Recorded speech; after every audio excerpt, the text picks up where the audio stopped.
ang hirap niyang labanan. And of course, yung damage output din na nilalabas mula dun sa kanyang Secret ay napakataas. It is, however, a skill-based matchup. It just naturally, yung transition ay napupunta lang talaga sa Harith. Pero kapag nakakuha ng konting lead yung Bruno, again, it's the same thing. Tuloy-tuloy lang yung objective niyan. And all things considered, may Nolan aspect din kasi yung lineup ng RSG. Yeah, parehas first game Ayun. na magkabilang team. Itong laban na ito, unang subok para sa bagong barangay at bagong mix naman para dito sa RSG. 4 p.m. MPL MPL na. na. Alam nyo na, ano oras na rin kasi. Oo, 4-10 na actually. 10 minutes sa lagpas. So, Kasi kanina 10 pa minutes, MPL. 10 minutes yung draft. Kanina pa MPL pala. Ito, matindi dito. Ang bilis ng wave clear, pare. Yeah. Ng Omega. Pag pinatagal mo to, nako, ay, si Stronger na ata kasi. Si Lembot pala to. Binabati ko pala si Coach Stronger na nakaupo dyan. Alam niya na yan. Pero ang masasabi ko lang dito, yung late game dito na kilala pa rin yung Omega, pwede pa rin mangyari. Lilia Hylos, ang hirap mag-push niyan. Yeah. Bagong identity, pwedeng madala pa rin naman talaga kung Oo. ano man yung nasimulan ng Smart Omega. Pero base dito sa Emblem Midnight, ano bang mga kapansin-pansin?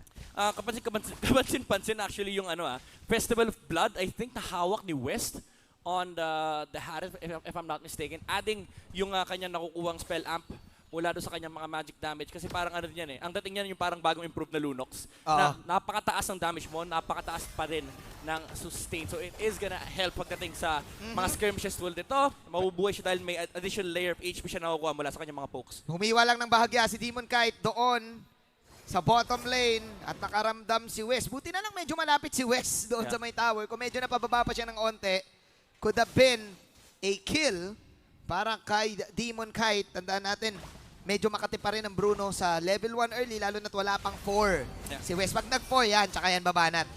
Anyways, Ang hirap lapitan ito.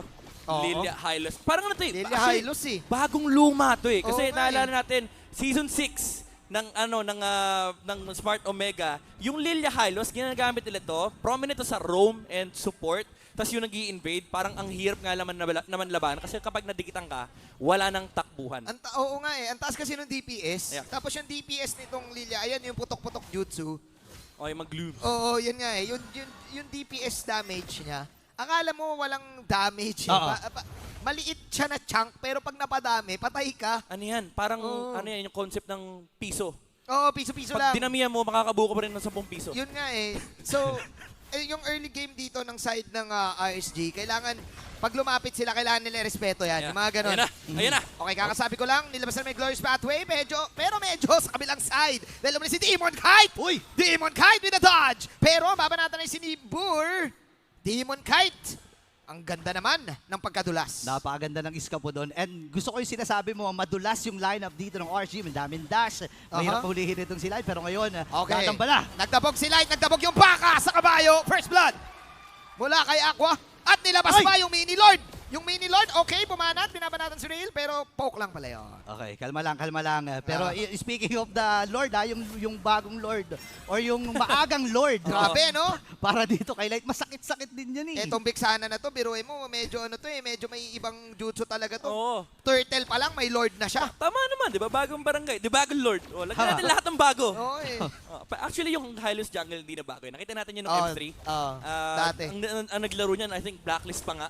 Yep. So, itong concept ng Hylos Jungle, malakas to talaga sa early game kapag nadidikita mo yung target. Even against assassins like Nolan. Kasi yung additional sustain, yung additional crowd control na binibigay ng isang Hylos, lalo pati yung Glorious Pathway, may panghabol ka, it is really useful in taking down these targets. Unfortunately, for Smart Omega, hindi pa kulang yung damage nila. Ay, hindi pa kulang. Hindi pa sapat yung damage nila. Basically, kulang pa para patayin si Demon Kite nung time na yun. And in contrast, RSG, they have overwhelming damage kasi kilala naman natin ng Nolan, high burst capabilities early to mid game. Yeah, naka-Hunter Strike na nga rin dito si Demon Kite. Ngayon papasok bago pa na ng Smart Omega. Yan na! Here we go, Glorious Pathway. Nilabas na naman yung Mini Lord. Nakapagpakpakan dito sa loob ng turtle at nagdabog si Light with the Minoman's Fury. Tapos may mga lasit na babanat.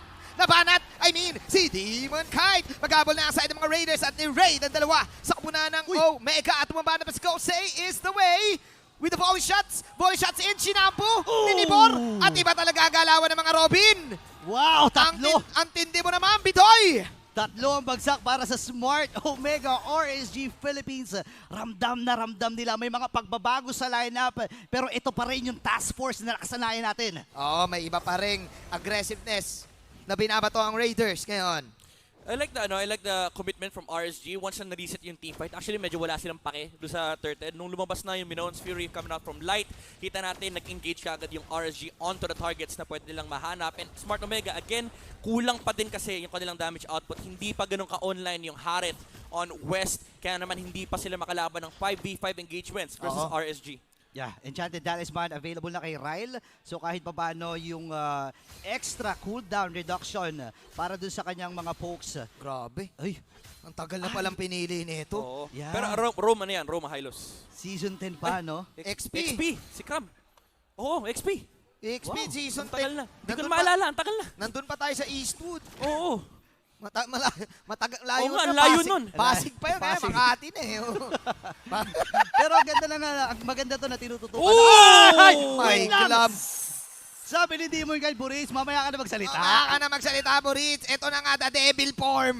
Wow. The devil demon, the smiling demon is back! Na-miss niya dito sa Pilipinas. Ramdam na ramdam mo eh. Alam niya na kaya niyang sumabay. Pagbalik na dito, ito kaagad debut game ko. Papakita ko kaagad sa inyo kung gaano kalupit gumamit ng Lola. 3-0-2 na KDA. Grabe. And gusto ko lang i-highlight gaano kalinis yung execution ng blueprint ng RSG. All things considered, ang gusto nila mangyari is ma-activate nila yung Nolan, which they are doing so right now. Magamit nila yung zoning capabilities ni Nibor on the glue, which is why nag-make sense yung kanyang Radiant Armor first item pickup. Kasi puro magic damage yung Smart Omega. And you also have to say na objective taker lang talaga. Ano to, parang throwback din to ng Empire kung maaalala natin yung Yeah. See You Soon. Yeah. Si Kusei, wala siyang pakialam sa mga skirmish na nangyayari sa mapa. Oh. Ang kalaban ko, Tore. Tore only eh, no? So yun sa mga favorite niya, Slam coming in for Nibor, pero nilabas si Zaman Force ni West para maka-out doon sa aggressiveness ni Nibor. Okay, may nagamit na kagad na kit.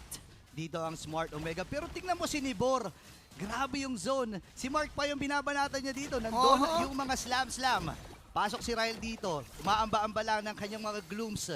Pero grabe yung pinapamalas dito ng RSG. Hindi na sila nag-hold back eh. Oo. Atake na kung atake ang kanilang papamalas. Grabe si Ay! Nibor, Oh! pare. Okay, hinila dito si Nibor. Masyado daw malalim. Na-offend siya. Medyo Lalim. na-offend siya kasi na-offend si Luis. Kaya I'm offended. Oo, hinila niya pa ano no? Sabi niya, sama ka sa amin sa barangay. Ayun na. Ngayon, may punish na gagawin yung Omega doon. Sinama sa barangay. Oo. Masyado kasing Uli ka muna. Masyado ka na kasing maasim at sabi niya. masyadong malalim. Sabi Na-curfew, kumbaga. Oo, Na-curfew. boss, masyado kang matagal dyan eh. Anong Ah. oras na kasi? Sama Sabi- ka muna sa amin. Sabi kasi dyan, bawal tumambay dito. Eh, Oo. tumambay siya. Hinuli siya ngayon ni Luis. Nahuli siya ni Kapitan Luis eh, no? Yeah. Pero kung nakalusot siya doon, pwede yun kasi may split-split pa siya eh. Pero maintindihan natin kung ba't ginagawa yun eh. Na-mention nga natin kanina, malaki yung ginagawa talaga ng XP ngayon eh. Yeah. Yung mga ganun, hindi natuturo yun eh, ginagawa ni Nibor. Ano yun? Yung pag namatay ka, fine. Pag Oo, di ka no? namatay, ang pogi mo. Basically, kailangan yun. Nasa blueprint, Yeah. nasa trabaho ni Nibor. Sayang, no? Na i-cover. Pag namatay, okay lang. Walang Muntik na problema. pala siya maging pogi. no? Oo. Pogi Kaso naman hindi, siya. namatay. Pogi naman siya. Dagdag pogi points lang pag ginawa. At least nininaw, no? Oh, buti nilinaw mo. Ayan na naman, Oh, yung nagpapapogi na naman, oh. Ayan, may isang pogi dito. Ayan, Oo. pogi din. Uy, may isa. Ayan na. Pahinina na naman sa barangay, oh. Bawal tumambay dito, sabi ni Luis. Oy! Ayan na, Nabuhay! Pogi naman pala! Oo. Sabi ni Bor, split na ako dito, bro. Ay, Englishero pala sila. Hindi siya sabi na kay Panda, split na ako, bro. Ay, nagpa-pro ba si Panda? Ewan ko. Anyways, Okay. Lord, para kay Demon kahit napaka-basic naman nun. At ngayon, mag-glorious pathway pa out ang Omega. Yung mga ultimates nila, ginagamit at kinocommit na nila pang disengage. Oo. So masasabi natin na dumadating na sa punto na alam na ng RSG, kuha na natin yung kilite, alam na natin kung paano gagawin na i-domina yung first mid part Yeah. ng game na ito. Parang bad news yun, pare, kapag ginagamit mo yung mga ultimo pang out. Yeah. Oo.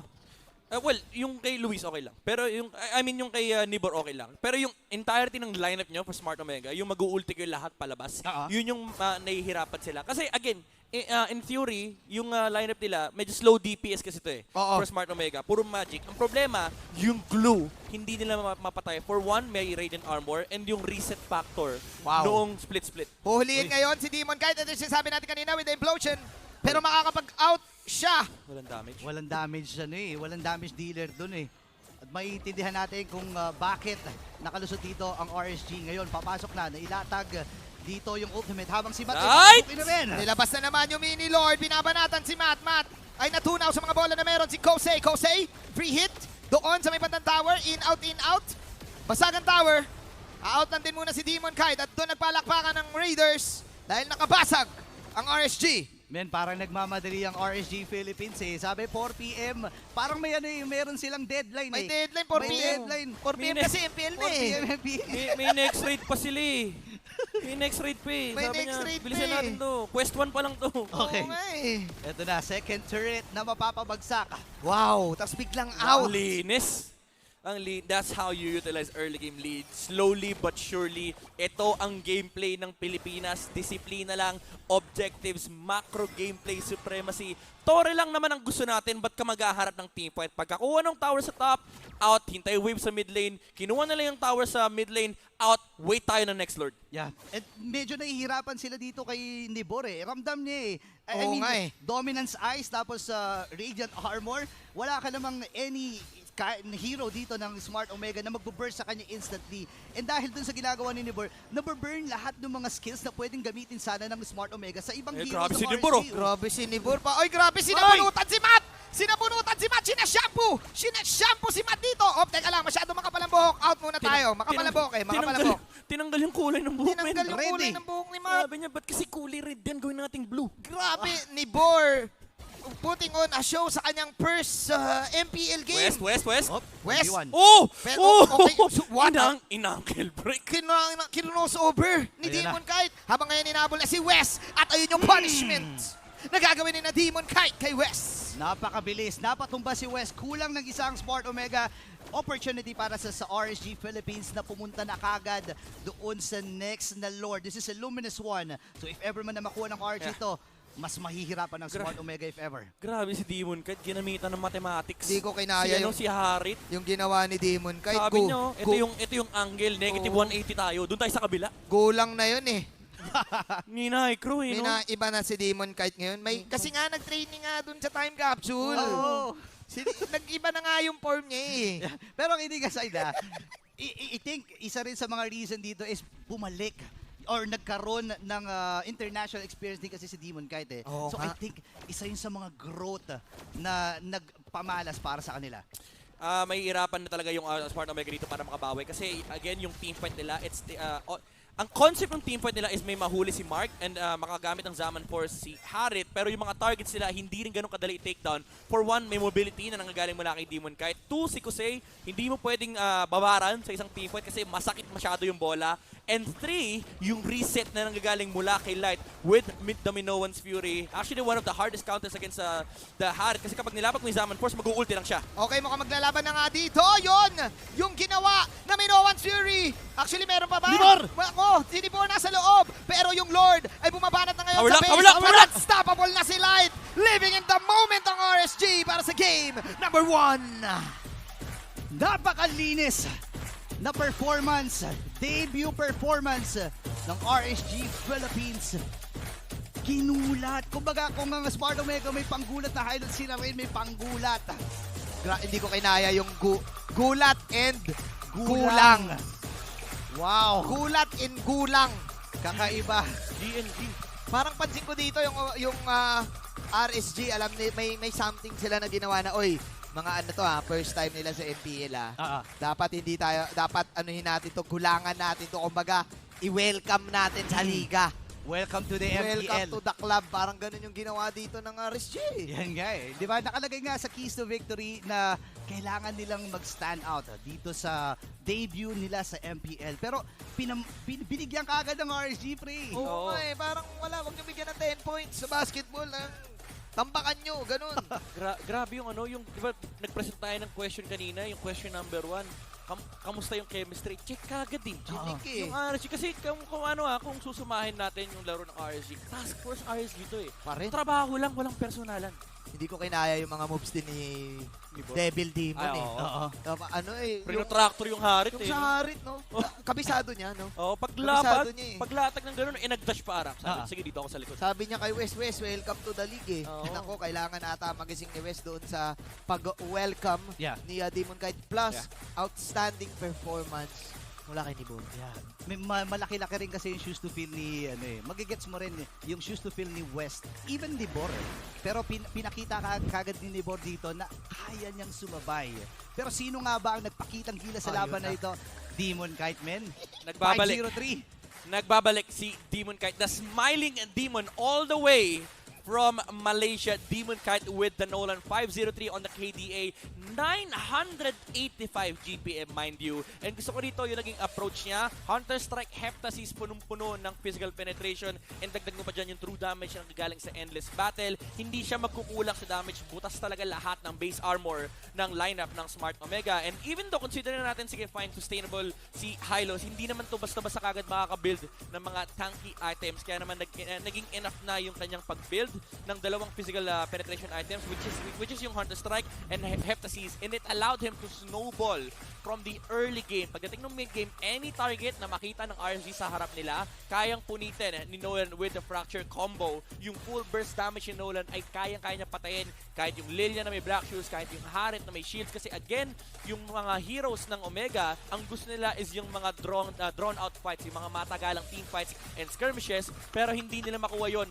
versus RSG kasi isang mabilis lang ay nawawala kagad bigla yung mga heroes nila. Kaya naman hirap din talaga yung Smart Omega makahanap ng sagot. Even though they are finding these engages against RSG, kulang yung damage nila ng early game, and of course yung reset factor na binanggit natin kanina during the Zaman Force, ang ginagawa lang ni Light is ginagamit niya yung kanyang Minoan Fury. Perfect approach pagdating sa team fight. And all the things na kailangan gawin ni Demon Kite is nagagawa niya, which is again, i-burst yung mga heroes sa harap ng RSG. Now, looking at the emblems, makikita natin dito talagang full damage yung core heroes dito ng RSG, no? Even si Kusei na naka-assassin emblem, naka-fatal, and of course, yung weapon master adding up to the damage output na pwedeng ilabas ng RSG from early to mid-game. Ang game plan ng RSG dito is, again, mag-snowball ni Nolan, which is na-check nila. Si Kusei, kalabarin niya lahat ng torre sa buhay niya. Nagawa naman niya kasi bumagsak lahat ng objectives na nilalaban ng RSG. And makikita rin natin dito yung items na binili ni Kusei. Hasklo, very standard. After that, Berserker's Fury.